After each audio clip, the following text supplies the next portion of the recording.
Salamat sa mapagpalang pagmamahal.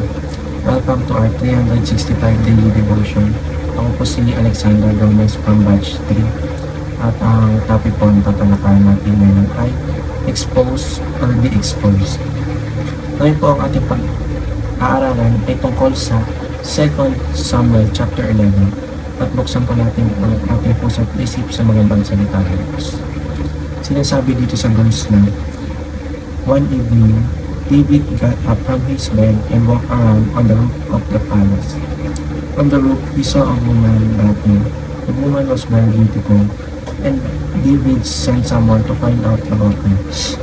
The man said she is Bathsheba, the daughter of Eliam and the wife of Uriah the Hittite. O sa Tagalog, isang hapon, pagagising ni David, umakyat siya sa bubunga ng palasyo at naglakad-lakad. Mula roon, may natanong siya at isang babae naliligo. Napakaganda ng babae. Pinagtanong niya kung sino iyon. Sinabi sa kanya na iyon si Bathsheba, anak ni Eliam at asawa ni Uriah na isang Hittite. Ang verse na ito ay tungkol sa kwento ni David kung saan naglakad-lakad siya sa bubong ng palasyo at may nakita siya magandang babae. Hinahanap niya yun at ayon ay sa iba ay babaeng nangangalan na Bathsheba at asawa pala ito ni Uriah.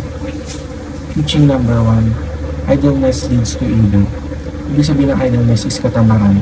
At sabi dito na yung katamaran is nagilid lang sa evil. Ibig sabihin, dapat maging masipag tayo dahil kung magiging tamad tayo, ay wala rin tayong patutungan. Teaching number 2, sin gives birth to more sin. Kapag nagkakasala tayo sa pinakabalik na bagay, mas lalo lang tayo sasanay na magkasala. For example, nagkaroon ka ng kasalanan ay hindi ka nag-repent at nagbago. Paulit-ulit tayong kasalanan at magre-resulta na ngayon sa mas marami pang kasalanan. Teaching number 3, God likes exposed. Gusto ng Panginoon na ma-expose siya. Kung sino ba talaga siya nilang Diyos sa buhay natin. Ang mga kabutihan na ginagawa niya sa buhay natin at marami pang iba. Application number 1, be busy doing good. Mag-focus tayo sa paggawa ng mabuti at pag natin hayaan na masanay tayo na gumagawa tayo ng mga makamundang bagay. Ang lahat ng bagay na mabubuti ang dapat nating pagpupusan.